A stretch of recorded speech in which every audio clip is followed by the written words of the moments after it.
Isang mapagpalang araw sa ating lahat. Ako ang inyong lingkod, Elijah Paul John Valdez, at welcome sa ating daily devotions.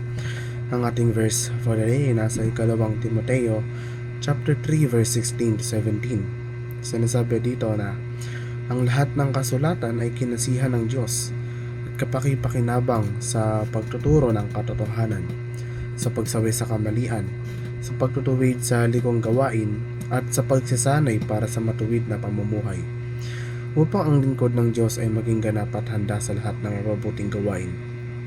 Ang konsepto ng inerrancy na may kaugnayan sa Biblia sa pangkalahatan ay nalalapat sa orihinal na manuskrito, hindi sa bawat kopya o pagsasalin. Ang doktrina ng inerrancy na nagsasaad na ang Biblia ay malaya sa pagkakamali. Ito ay karaniwang tumutukoy sa orihinal na mga akda na binibigyang inspirasyon ng Diyos, bagamat ang mga kopya at mga pagsasalin ay tinuturing na tapat na representasyon ng orihinal. Ang mga ito ay hindi kinakailangang malaya sa pagkopya ng mga pagkakamali. Ang inerrancy sa konteksto ng Biblia ay nangangahulugan na ang orihinal na manuskrito ay malaya sa pagkakamali sa lahat ng kanilang pagtuturo. Ang paniniwalang ito ay nagpapahiwatig na ang Biblia sa orihinal nitong anyo ay walang mga materyal na pagkakamali o panloob na mga kontradiksyon. Ang pag-aangkin ng Biblia sa inerrancy ay nagmumula sa pinaghihinalaang banal na may akda nito, na nagmumungkahi na ang Diyos bilang katotohanan mismo ay hindi maaaring magpahayag ng kasinungalingan o pagkakamali. Ang pananaw na ito ay sinusuportahan ng mga teolohikong argumento na ang kalikasan ng Diyos ng pagiging totoo ay omniscience, ay hindi maaaring ikompromiso ng mga pagkakamali o hindi pagkakatugma sa kanyang salita.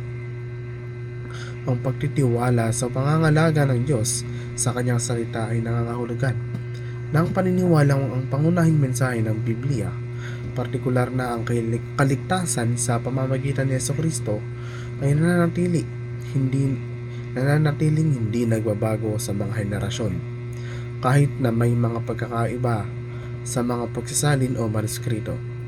Ang mga mahalagang katotohanan ng Ebanghelyo ay pinangangalagaan.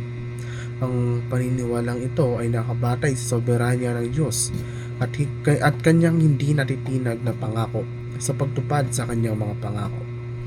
Ang pagtuklas sa puso at isipan ng Diyos ay nagsasangkot ng proseso ng pag-unawa sa kanyang karakter, kalooban at layunin sa pamamagitan ni Jesucristo at panalangin. Ito ay tungkol sa paghahanap sa kanyang karunungan, pagsuko sa kanyang patnubay at pagpayag sa kanyang pag-ibig na baguhin ang ating isipan at buksan ang ating mga puso sa kanyang paghahayag.